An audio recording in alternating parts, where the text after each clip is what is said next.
Hello everyone, क्या हाल चाल है मेरे प्यारे प्यारे जीव जंतुओं। तो आई होप आप लोग बहुत बढ़िया रहेंगे। मैं बता दूं, मैं भी बहुत अच्छा हूं। दोस्तों, एईसी इंग्लिश का एक बहुत ही बढ़िया कविता, नहीं नहीं, ऑनेस्टली ये कविता बहुत ही ज्यादा बढ़िया है। वो आज मैं पढ़ाने वाला हूं। ये कविता आप लोगों को बहुत कुछ सिखाएगी दोस्तों। जिंदगी की सीख है ये कविता दोस्तों, जहां पे लाइफ के 5 एस्पेक्ट बताए गए हैं। ये कविता में आपके जीवन के 5 एस्पेक्ट को कवर किया गया है, एक फूल की मदद से, एक फ्लावर और उसकी पंखुड़ी की मदद से लाइफ के 5 एस्पेक्ट का डिस्कशन किया गया है।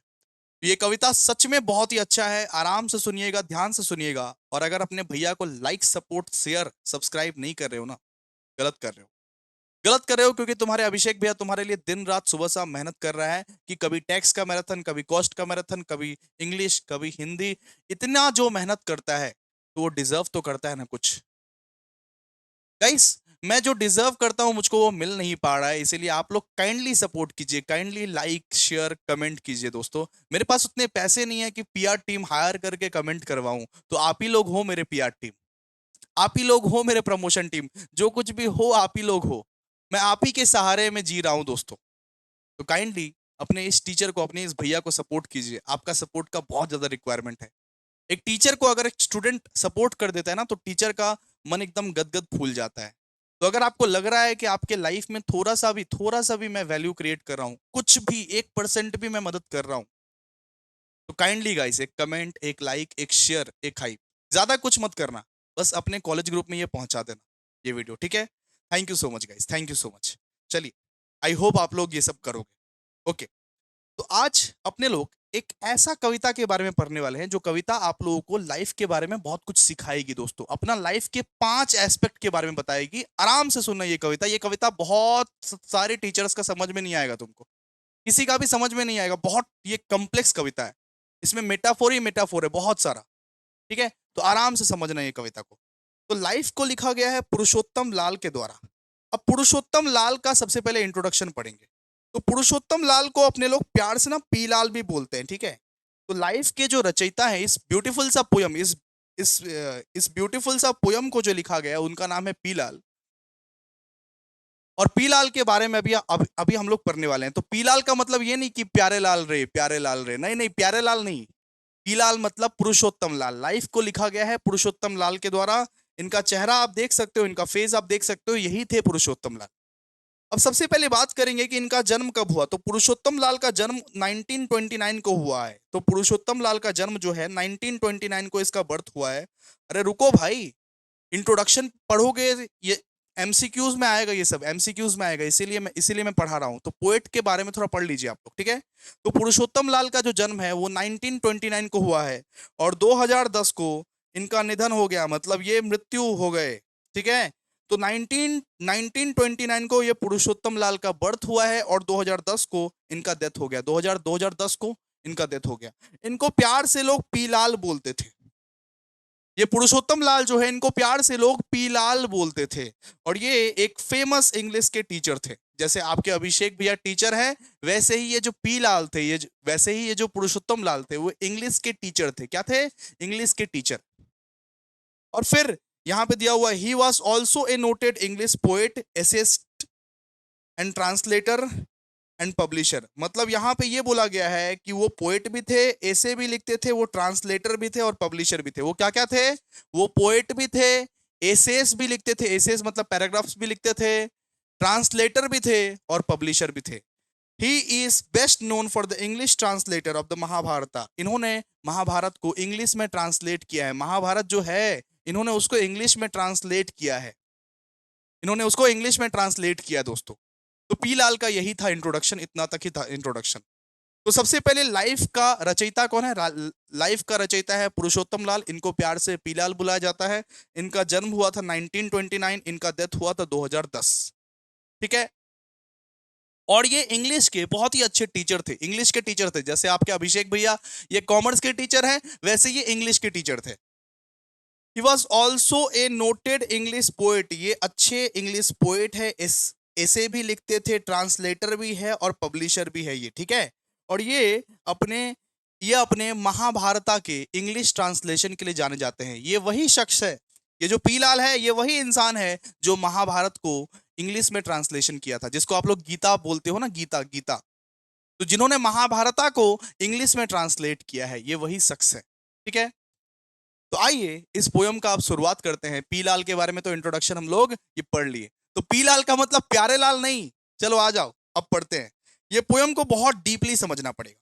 अच्छा, ये पोयम में जहां भी फ्लावर वर्ड का यूज किया हुआ है ना, उसका मतलब होता है बेटा लाइफ। ठीक है, आपको हम बता दें, जहां भी इस पोयम में फ्लावर वर्ड का यूज किया गया है, इसका मतलब क्या होगा? लाइफ। लाइफ को संबोधित कर रहे हैं। जहां भी फ्लावर वर्ड का यूज किया हुआ है इस पोयम में, उसका मतलब होगा दोस्तों लाइफ।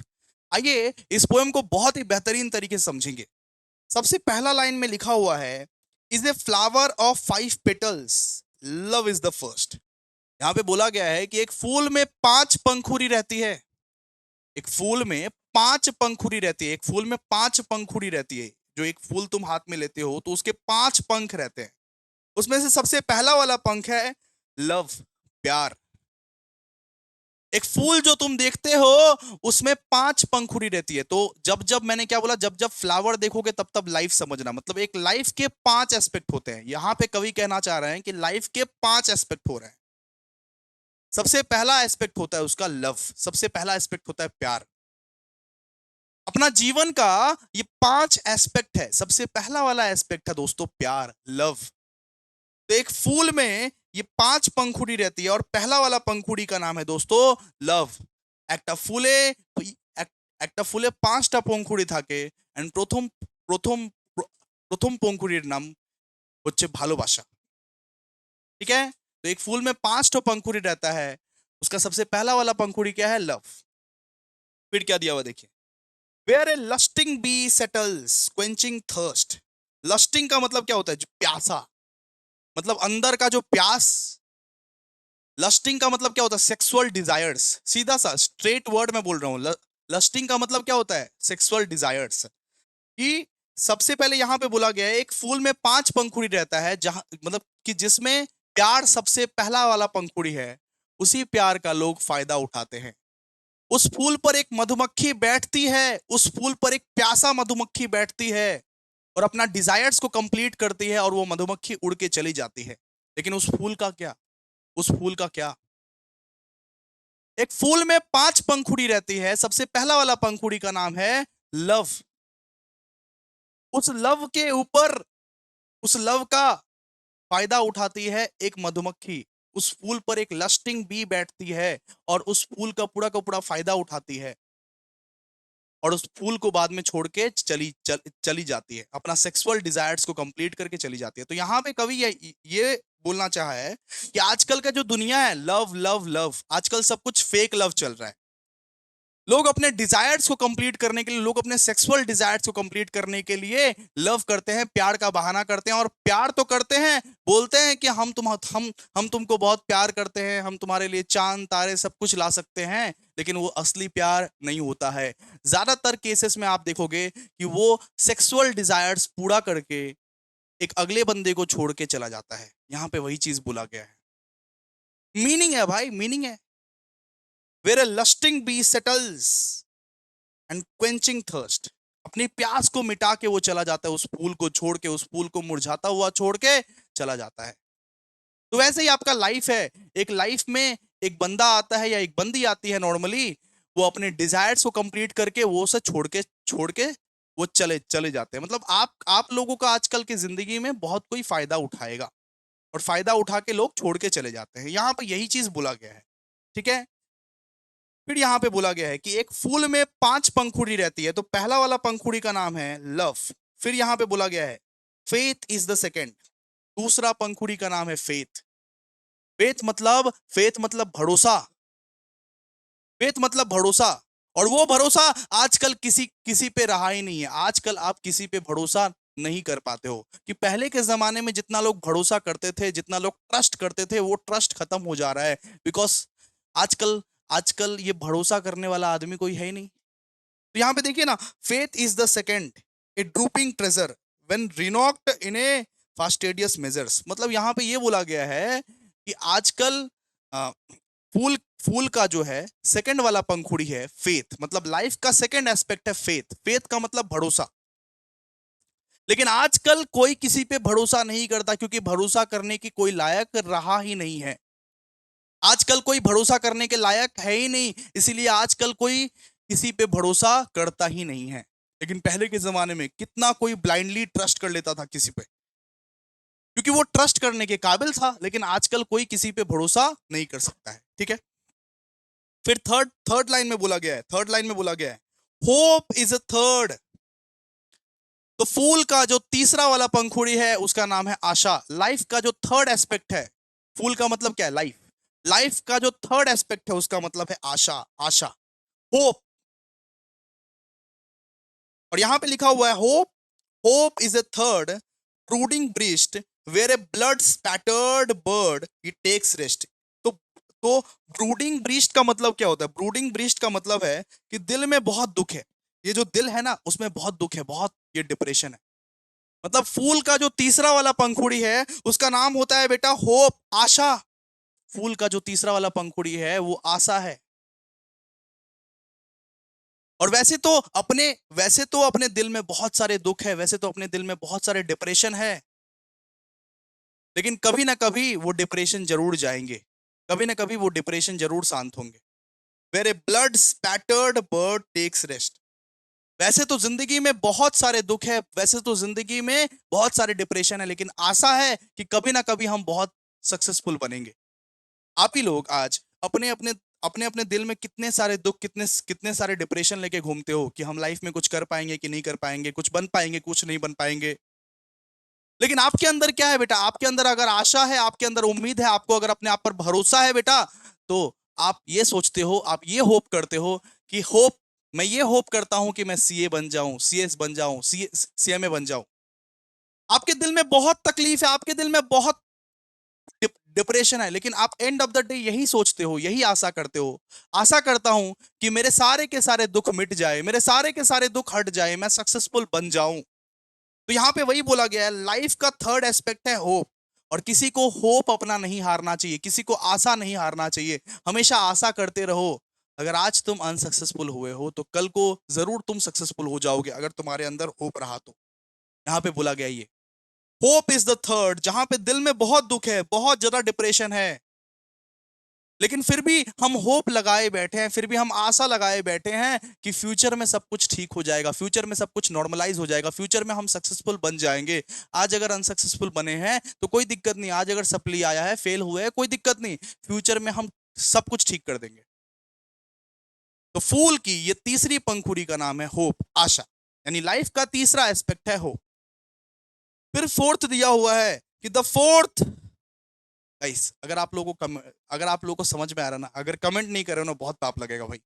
ये कम्प्लेक्स पोयम है, इस कम्प्लेक्स पोयम को बहुत डीपली समझा रहा हूँ गाइस, बहुत डीपली।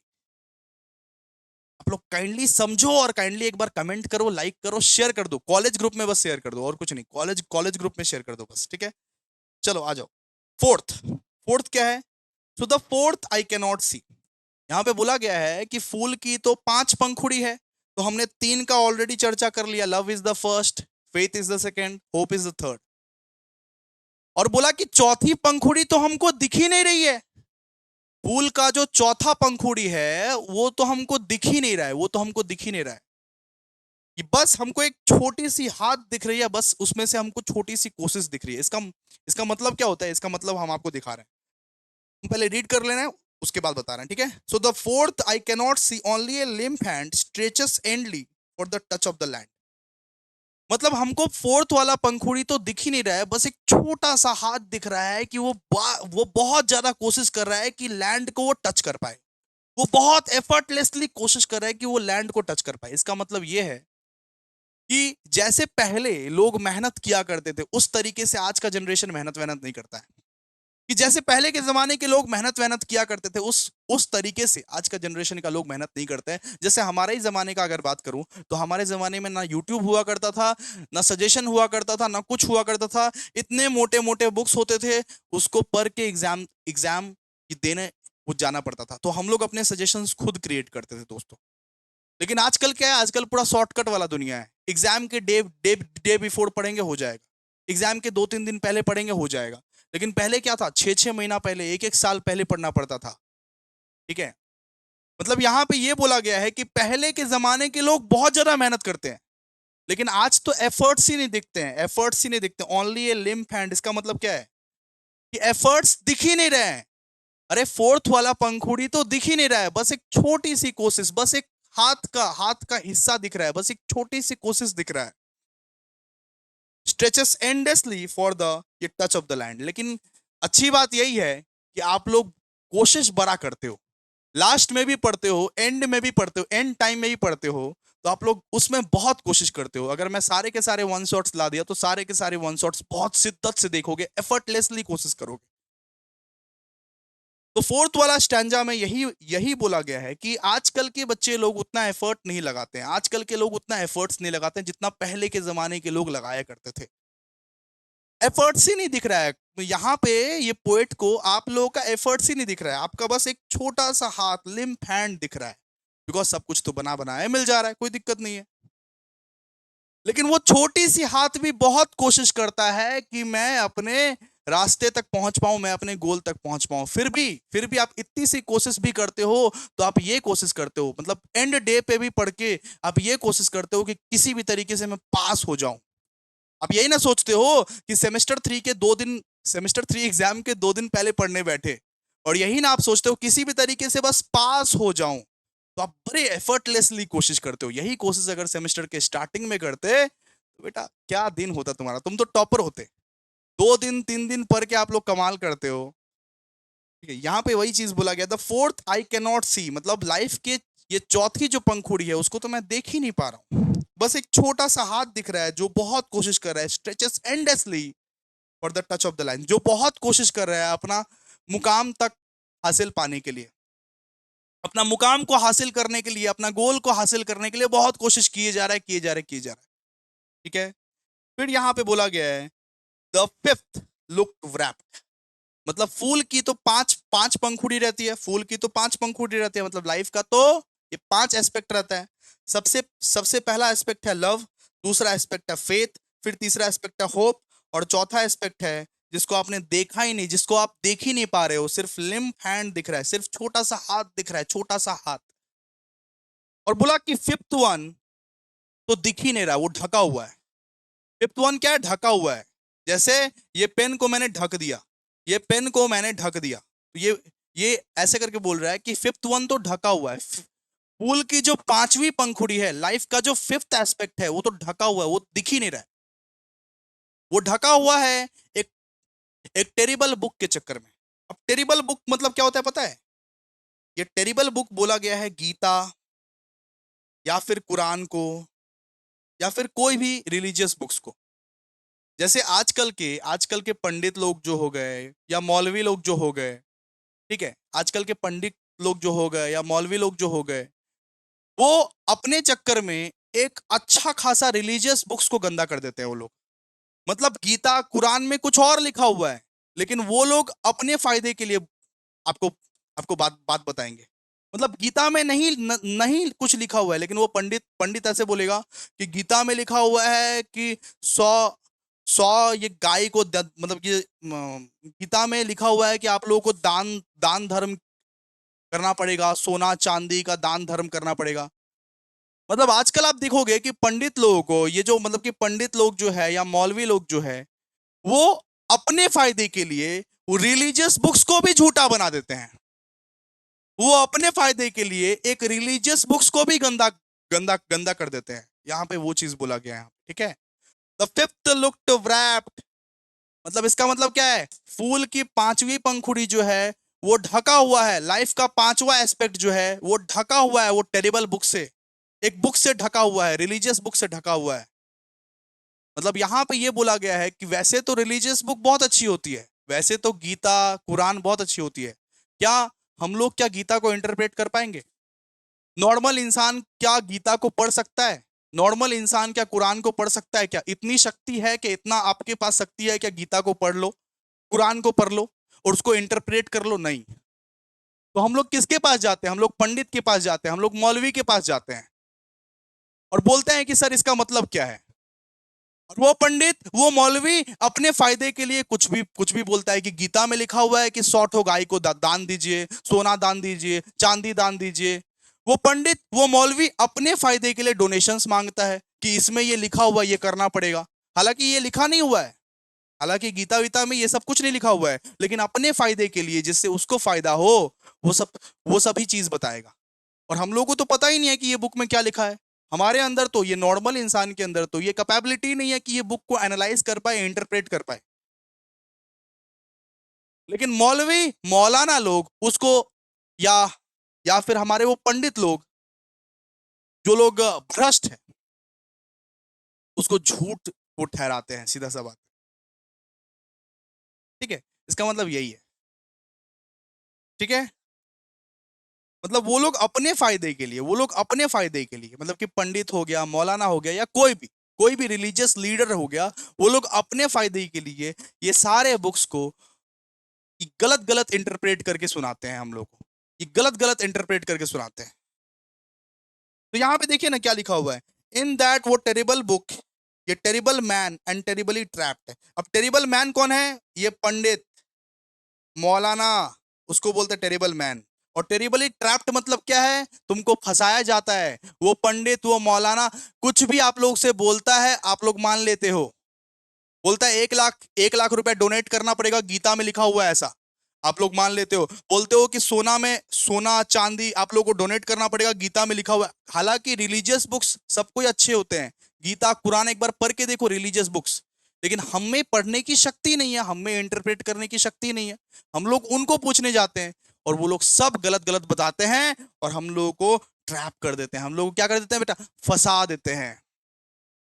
तो आई होप ये पोयम आप लोगों को ब्यूटीफुली समझ में आया, बिकॉज मैंने बहुत अच्छे से समझाया दोस्तों, बहुत अच्छे से समझाया। तो चलिए अब बात आती है समरी की, छोटी सी समरी अब कर देते हैं, ठीक है। तो यहाँ पे इस पोयम में बोला गया है कि फूल में 5 पंखुड़ी रहती है। और एमसीक्यूज का चिंता मत कीजिएगा, कल एमसीक्यूज का 1000 एमसीक्यूज का आएगा, सुनिए। लेकिन पहले पहले कमेंट करना पड़ेगा, सुनिए। आप समरी समरी सुनिए। इस पोयम में बोला गया है कि 5 पंखुड़ी है। सबसे पहली पंखुड़ी का नाम है लव। और उस प्यार का हर कोई अपना गलत गलत फायदा उठाता है, अपने सेक्सुअल डिजायर्स को कंप्लीट करने के लिए उस प्यार का गलत गलत फायदा उठाता है आजकल लोग। फिर ये दूसरा दूसरा बोला गया है कि फूल की सेकंड वाली पंखुड़ी है फेथ, यानी कि भरोसा। लेकिन आज वो भरोसा किसी में नहीं दिख रही है, किसी, कोई भी आजकल ट्रस्ट करने के ना लायक है, और ना लोग करता है ट्रस्ट उस पे। कोई आजकल किसी पे ट्रस्ट करता ही नहीं है, और ना वो ट्रस्ट करने के लायक है। फिर तीसरा ये बोला गया होप है। होप मतलब कि हमेशा हमेशा हमें आशावादी होना चाहिए। अगर लाइफ में अनसक्सेसफुल हम लोग हुए हैं तो कोई दिक्कत नहीं है, कि दिल में बहुत दर्द है, दिल में बहुत दुख है, दिल में बहुत डिप्रेशन है, लेकिन होप कभी नहीं छोड़ना चाहिए। आज अनसक्सेसफुल हुए हैं, कल जरूर सक्सेसफुल हो जाएंगे। फिर फोर्थ वाला बोला कि फोर्थ वाला तो हमको दिखाई नहीं दे रहा है, फोर्थ वाला तो हमको दिखाई नहीं दे रहा है, सिर्फ एक छोटा सा हाथ दिख रहा है, एक छोटी सी कोशिश दिख रहा है। इसका मतलब क्या है कि लाइफ का फोर्थ एस्पेक्ट जो है, कि आप लोग एफर्ट्स लगाते ही नहीं हुआ। आजकल के बच्चे लोग या आजकल के लोग एफर्ट्स लगाते ही नहीं है, बस हल्का फुल्का कोई एफर्ट लगा देता है। और लेकिन ये जब से आप एफर्ट लगाना शुरू करते हो, तब से आप ये कोशिश करते हो, बहुत एफर्टलेसली कोशिश करते हो कि अपना गोल तक पहुंच जाओ। कि एग्जाम के पहले वाला दिन भी अगर पढ़ने पढ़ने अगर बैठे, तो आप ये कोशिश करते हो कि कम से कम बीकॉम एटलीस्ट पास हो जाऊं। एफर्टलेसली कोशिश करते हो उसके लिए। और फिफ्थ बोला गया है कि फूल की 5वीं पंखुड़ी तो दिखाई ही नहीं देती, क्योंकि वो ढका हुआ है। फूल की ये 5 ये जो ये पंख है वो तो दिखाई नहीं देता, क्योंकि वो ढका हुआ है। वो ढका किससे हुआ है? एक एक वो टेरिबल बुक से ढका हुआ है। तो टेरिबल बुक मतलब क्या हुआ? Religious book. एक रिलीजियस बुक से वो ढका हुआ है। आजकल आप देखोगे रिलीजन के नाम पे लोग उसका फायदा उठाते हैं। रिलीजन के नाम पे लोग उसका फायदा उठाते हैं। हम लोग गीता या कुरान नहीं पढ़ सकते, हमारे अंदर उतना कैपेसिटी नहीं है कि गीता या कुरान को हम लोग इंटरप्रेट कर पाए।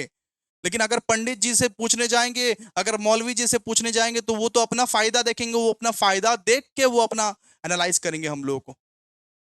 कि कुरान में ये लिखा गया है कि 100 बीघा ऑफ लैंड आपको डोनेट करना पड़ेगा। गीता में ये लिखा गया है, गीता में ये लिखा गया है कि आपको सोना सोना या चांदी आपको दान करना पड़ेगा। अपने अपने फायदे के लिए पंडित या मौलवी आपको बोलते हैं, चढ़ाते हैं और ट्रैप करते हैं आपको। यहाँ पे वही चीज बोला गया है, यहाँ जो कविता में बोला गया वही चीज बोला हूं, ठीक है। तो इसका जो एमसीक्यूज है हम लोग कल डिस्कस करेंगे गाइस।